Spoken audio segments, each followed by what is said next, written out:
iniciando. Listo. Muy bien, pues buenos días a todos y una sesión más de UV-Resis. Entonces, hoy hablaremos de lo que es intubación orotraqueal y vía aérea difícil. Hay cositas que han cambiado, hay expectativas, hay diferentes cosas, de manera que lo abordaremos un poquito diferente a lo que fue el año pasado.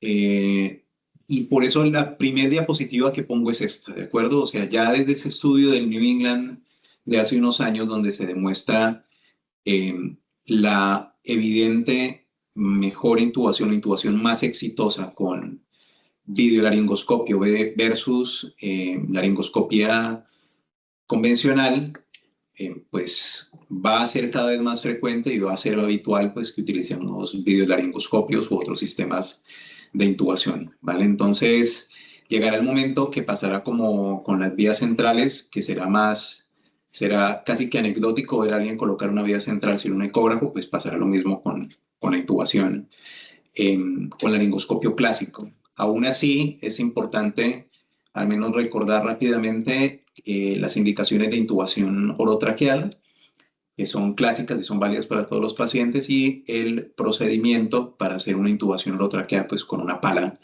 convencional.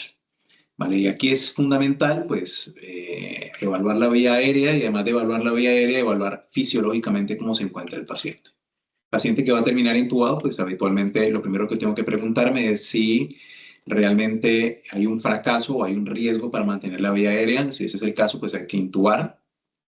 Por ejemplo, una hemorragia de vías digestivas masiva o un traumatismo que ya nos está diciendo desde el principio que no podemos garantizar vía aérea. Esas son condiciones inicialmente para intubar. O que exista un fracaso de la oxigenación o de la ventilación, pues en un paciente que sea candidato a ventilación no invasiva de manera adecuada o correcta, pues ha fracasado, pues es un paciente para intubar. También a buscar... Luego, en caso de... Estamos en una sesión. En caso de que el paciente sea un paciente que desde el principio requiere intubación, porque el curso clínico es inapropiado del principio, ya cumple criterios, pues se tiene que ventilar. Y las indicaciones clásicas para intubación son estas, ¿no? Parada cardiorrespiratoria, obstrucción de la vía aérea, una incapacidad de oxigenación adecuada después de todo lo que dijimos que se intentó hacer y la incapacidad de ventilar adecuadamente. Entonces, contraindicaciones, pues algo que me tiene a mí que poner a pensar desde el principio es hasta qué punto anatómicamente tengo la imposibilidad de intubar al paciente. Por ejemplo, si se presenta una edema o se presenta alguna deformidad o alguna condición que deforme la tráquea y me impida pasar el tubo de manera, o sea, ya sabiéndolo desde el principio, pues no voy a intentar intubar. La ausencia de indicación, obviamente, si no está indicado, ¿para qué lo voy a hacer?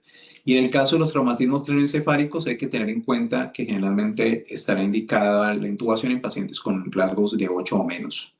Muchos no requerirán intubación de manera inmediata. Y lo que sí es fundamental es identificar esos pacientes que probablemente tengan una vía aérea difícil para, primero, como dicen las guías todas, las americanas y las guías europeas y las guías españolas, tener al menos a mano dos dispositivos de vía aérea difícil y que la persona más experta sea quien se encargue de hacer la intubación. ¿Vale? En cuanto a esto, no tener el temor, si ven que hay un paciente con vía aérea difícil, de contactar con anestesia, porque la vía aérea difícil puede matar. ¿Vale? Este es el tipo de material de lo que sería el tubo, o bueno, el sistema de intubación clásico. Tenemos laringoscopios como los que ven ahí, el Macintosh, el Miller, el Wisconsin, el Oxford que se utiliza para niños. Y se dan cuenta, el Macintosh es de pala curva, el Miller es de pala recta, lo mismo que el Wisconsin. Habitualmente lo que se suele utilizar de manera clásica para intubar pacientes es la hoja curva, que es la Macintosh, que suele ser una 3 o una 4 en un adulto, y la Miller, que suele ser una 2 o una 3 Nomás tengan en cuenta si algún día tienen que intubar con esto, que la Macintosh, al ser curva, lo que uno hace es desplazar la epiglotis para poder ver realmente las cuerdas. En el caso, en cambio, de la Miller, la visión es directa. Uno lo que hace es irse directo, levantar el epiglotis para poder ver las cuerdas. Ahora lo vemos más adelante. Y los tubos, pues, variarán desde los pediátricos que son de 2.5 milímetros hasta 8.5 milímetros. Lo mínimo que habría que tener material con lo clásico, aunque también es válido para los sistemas más modernos, uno debe tener a mano un dispositivo bolsa, válvula, mascarilla, un fonendo y material para hacer fijación, incluyendo una jeringa de 10 mililitros para inflar el neumo hasta que podamos conectarlo al tubo, ¿vale? Técnica de intubación orotraqueal clásica. La posición del paciente es bastante importante. La posición de olfateo, que es lo que se busca, es que la cara del paciente debe estar a nivel del apéndice sifoides, debe tener una almohada más o menos unos 8 o 10 centímetros a la altura debajo de los hombros, realmente para la alineación de los ejes. Y este es el tipo de alineación que uno busca, si se dan cuenta, es hiperextender un poco para que se alineen todos los ejes como se ven acá y poder entrar a la vía aérea. Obviamente antes de ello lo que hacemos es preoxigenar al paciente, ya esos pasos críticos luego le demostraré cómo es la secuencia actualmente. Y la intención será, por lógica, primero administrar algo que evite que el paciente tenga dolor, luego algo que lleve hacia la inducción, digamos, anestésica y finalmente la relajación. La relajación es lo último que administraremos, ¿vale? ¿Cómo se inserta el laringoscopio? Pues el laringoscopio convencional o clásico se insertará con la mano, como se ve en la figura, mano no dominante, o sea, generalmente la mano izquierda.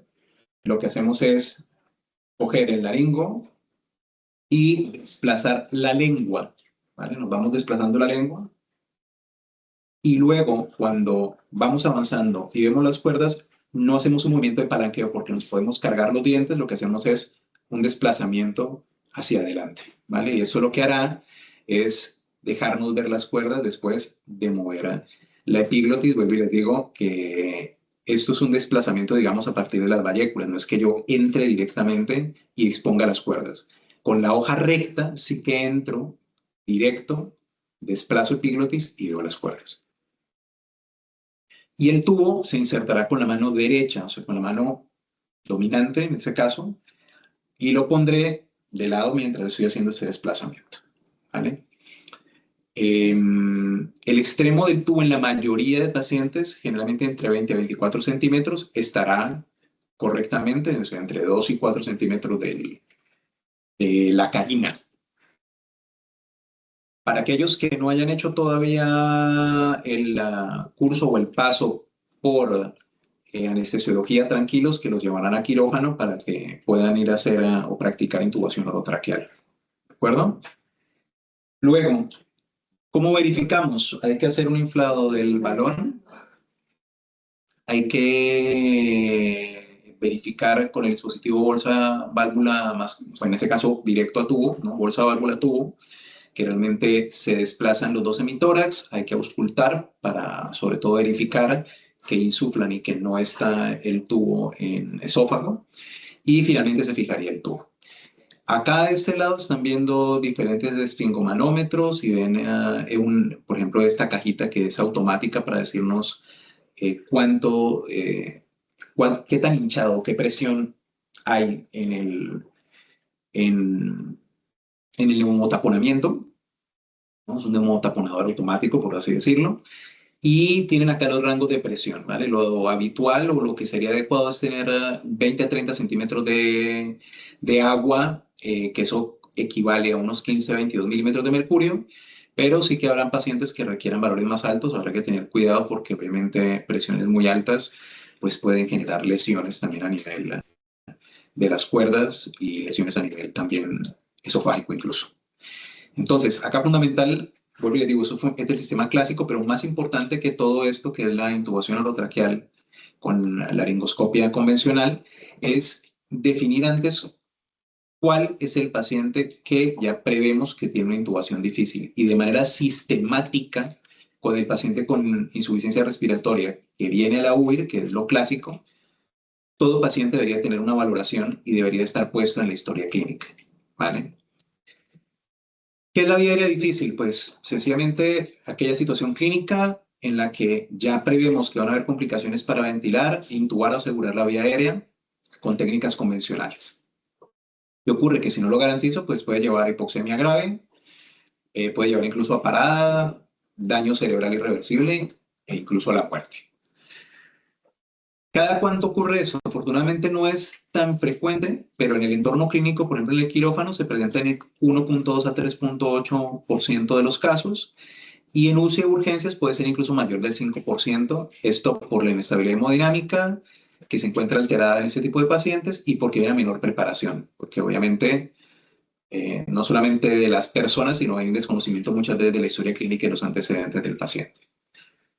Herramientas que tenemos, la clasificación de Cormack. La clasificación de Cormack nos habla ya de la visualización durante la laringoscopia de las cuerdas. Eso lo que quiere decir es que deberíamos de buscar en nuestros pacientes, si ya previamente los han intubado, qué clasificación de Cormack tenían.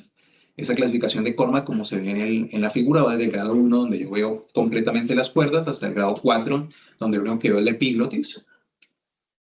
La clasificación de Mallampati, donde lo que valoraré será la relación, digamos, contenido-continente, o sea, lo que valoro es paladar, la visualización de paladar blando. Como se dan cuenta acá, por ejemplo, de grado 1, donde yo veo bien paladar blando, pilares y úvula, y luego cómo se va perdiendo esto hasta que yo lo único que voy a ver es la lengua y no veo prácticamente paladar blando, que eso ya nos predice también intubación difícil, ¿no? Los grados 3 y grado 4 de Mallampati. La distancia tiromentoniana, perdón, que es la escala de Patilan-Retty, donde lo que vamos a ver es pues, la distancia que hay desde tiroides o cartílago tiroideo, perdón, hasta el mentón. Tenemos que si es más de 6.5 centímetros es un grado 1, por tanto no es, o sea, prevemos que no va a haber dificultad. Entre 6 y 6.5 centímetros puede llegar a costarnos algo, pero una escala de Patilan-Retty menor de 3 nos prevé que va a ser una intubación difícil. La distancia tiromentoniana, que es la distancia de la horquilla external hasta el mentón, o sea, sobre todo eso tiene que ver con la extensión de la cabeza, una distancia menor de 12.5 centímetros también va a predecir una dificultad para la intubación. Y luego la distancia de interincisivos, que es sencillamente la distancia que tengo de apertura bucal, ¿vale? Que como ven acá, prevemos que va a ser fácil si es mayor de 3 centímetros. Si es entre 2.6 y 3 centímetros, ya no será tan fácil. Y los que son clase 3 y clase 4, que son menores de 2.5 centímetros y de 2 centímetros respectivamente, pues ya nos prevén que será una vía aérea difícil y muy difícil respectivamente. Para acordarse de todo esto, hay una sigla que es el LEMON, ¿de acuerdo? Donde inicialmente tenemos que localizar o visualmente ver cómo se encuentra el paciente, ¿no? Si hay una lesión o trauma en cara, si hay mucho vello facial, si tiene retrognatia, un mentón pequeño, un cuello grande, lengua grande, por ejemplo, como los Down. Ya eso nos está empezando a decir, cuidado, que puede ser una vía difícil. Luego, el 332, el evaluar el 332, que es 3 dedos de distancia interincisivos, 3 dedos de distancia mentodioidea, más de 2 dedos de distancia del cartílago tiroides al suelo de la boca, lo que esperamos que tengan. El Mallampati, los pacientes que tengan una puntuación de Mallampati mayor de 3, obstrucción obesidad. Hola, ¿qué tal? Es el paciente pues, que tiene problemas de la epiglotis, roncadores con absceso amigdalino, tumoraciones en cuello, pacientes obesos y pacientes pues, que no pueden movilizar el cuello por imposibilidad de la extensión o por ejemplo porque tienen un collarín cervical. 3 ítems positivos de este LEMON nos dirán que es un paciente con una vía aérea difícil. Vuelvo e insisto, a todos deberíamos de valorarlo, ponerlo en alguna parte, paciente en el que se prevé vía aérea difícil y inicialmente pues tenemos ya que definir sistemas de intubación, que ahora hablaremos de cuáles, para este tipo de vías aéreas complicadas, como por ejemplo el fibrobroncoscopio. Secuencia de intubación rápida, pues tengo que preparar mi equipo, tengo que premedicar al paciente. Frente a esto, pues en la premedicación ahora veremos los esquemas que hay. Y lo que les decía, luego de haber hecho premedicación para manejo del dolor e inducción, pues ahí sí entraría la parálisis. Tengo que proteger en parte también la vía aérea. Es verdad que la maniobra de Selig ya casi no se usa, pero se puede utilizar. Y finalmente, pues haremos la intubación y luego hay que confirmar la localización. Premedicación. Medicación hay diversa, hay varias. Lo más habitual nosotros en esta casa es utilizar el fentanilo, porque tiene bastante efecto analgésico y efecto vagotónico que se potencia con el propofol. Aquí tiene la dosis, pero hay otras opciones y dependiendo del tipo de paciente, por ejemplo, en pacientes con trauma craneoencefálico moderado o severo, se usa también lidocaína. Tener siempre a mano atropina porque el proceso que estamos realizando a veces genera efectos vagotónicos importantes y el paciente se puede poner muy bradicárdico durante la intubación. De los hipnóticos tenemos el etomidato, el midazolam, propofol y la ketamina. Nosotros particularmente solemos utilizar más frecuentemente el etomidato y el propofol. Tener cuidado con el etomidato en pacientes que sospechamos que tienen insuficiencia suprarrenal ya establecida o que tienen una insuficiencia suprarrenal asociada a sepsis, sobre todo de origen fúngico, porque puede inestabilizar más a los pacientes, puede empeorar la situación de insuficiencia suprarrenal. De relajantes musculares, los tienen acá también, la succinilcolina, el rocuronio. Nosotros lo que más utilizamos habitualmente es el rocuronio. Generalmente la dosis va de 0.6 miligramos por kilo, pero puede ir incluso hasta 1.2 miligramos por kilo asociado a cualquier otro hipnótico. Y como les digo, eso es lo último que administraremos cuando el paciente ya está bien. Entonces, esto que les muestro acá es para que se den cuenta cómo han ido cambiando los tipos de dispositivos que tenemos para hacer intubación. Esos son videolaringoscopios todos, diferentes modelos. Desde el GlideScope que tienen al lado izquierdo, que es más moderno que el que tenemos nosotros acá, que es con pantalla separada, el Magrat Mac, el Pentax AWS y el AirTrack. Pero si miran algo en particular que tienen todos, es que a todos tienen prácticamente la pantalla incluida dentro de la hoja o dentro del laringoscopio, ¿vale? Entonces son modelos muy sencillos de utilizar, fáciles de cargar, casi que lo puede cargar uno en el bolsillo, con una cámara que nos va a dar una muy buena imagen y pues que no tiene cables y eso también facilita poderse ubicar en cualquier parte, ¿vale? Dispositivos que tenemos que se consideran en su momento de segunda generación. Varios tenemos, ¿vale? Tenemos las mascarillas laringeas, como las que se ven arriba a la izquierda. Las nuevas tienen canal de aspiración. Tenemos lo que se llama mascarilla laringe intubadora, o el ILMA, que es esto que ven aquí atrás, el LMA, que esta mascarilla, además de que nos permite entrar de manera, o sea, ciegas a la vía aérea, podemos también intubar a través de ella. Y tenemos las videolaringomáscaras, o sea, tenemos máscaras laringeas que ya permiten conectarse a una pantallita y poder hacer protección de la vía aérea, ya ni siquiera ciega, sino con una pantalla. O sea que aquí en esto, con la tecnología, pues ha habido cada vez más una revolución del manejo de la vía aérea porque se tienen más dispositivos. El fibrobroncoscopio sigue siendo el estándar de oro porque nos permite una visualización continua de la vía aérea. Problemas que si yo tengo un paciente que está relajado, caerá de epiglotis, será muy difícil entrar, entonces sobre todo lo utilizaremos en pacientes para hacer intubación en paciente despierto.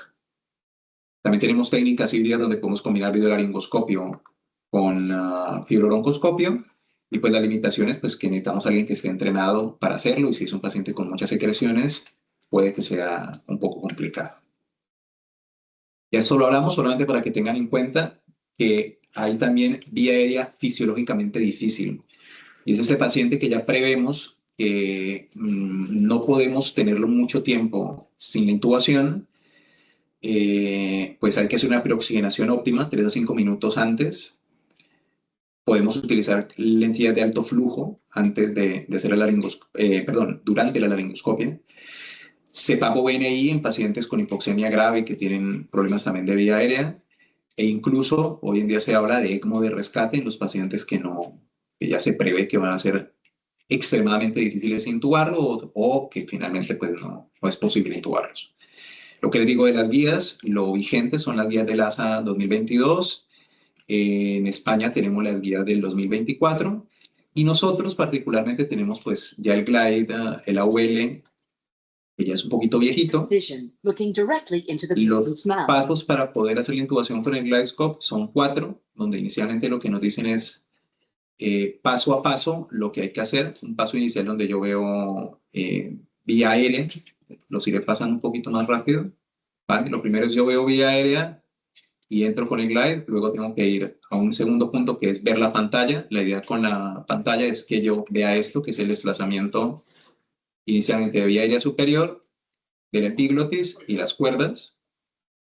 El siguiente paso, que es el paso 3, pues ya no me sentaré yo a mirar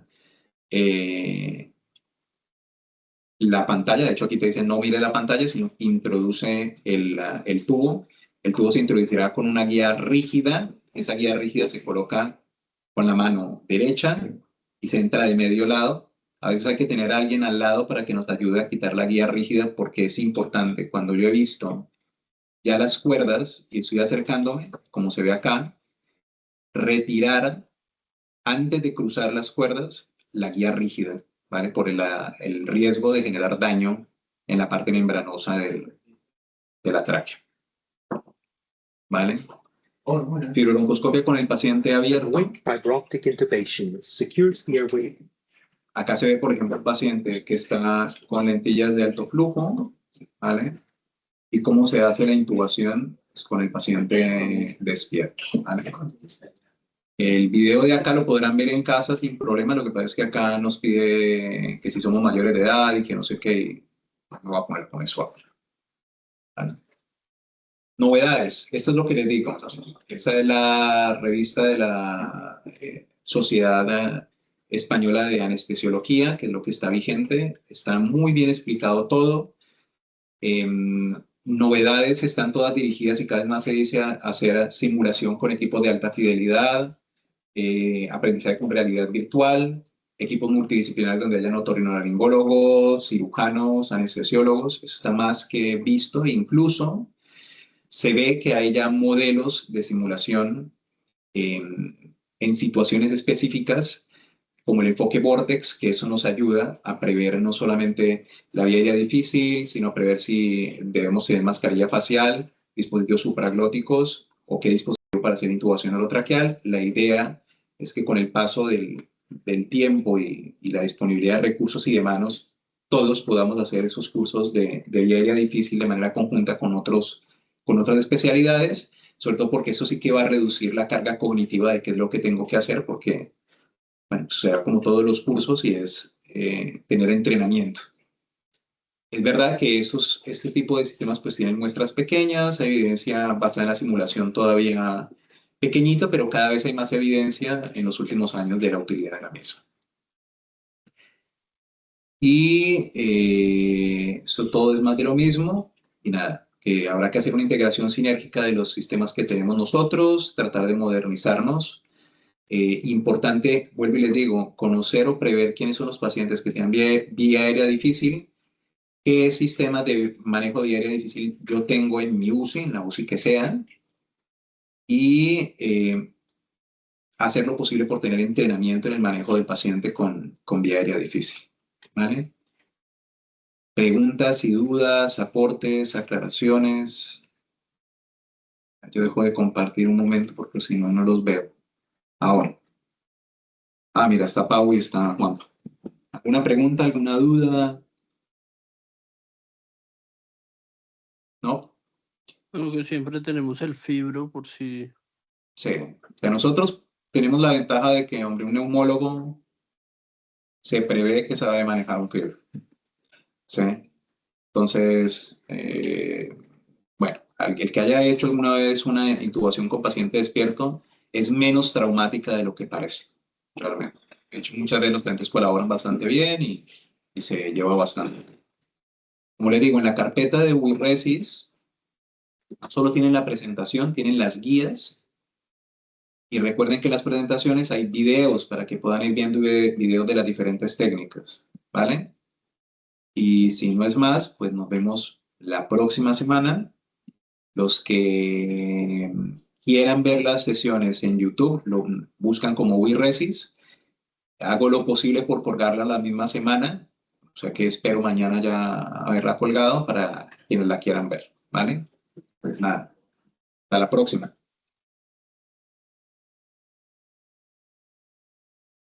Chao.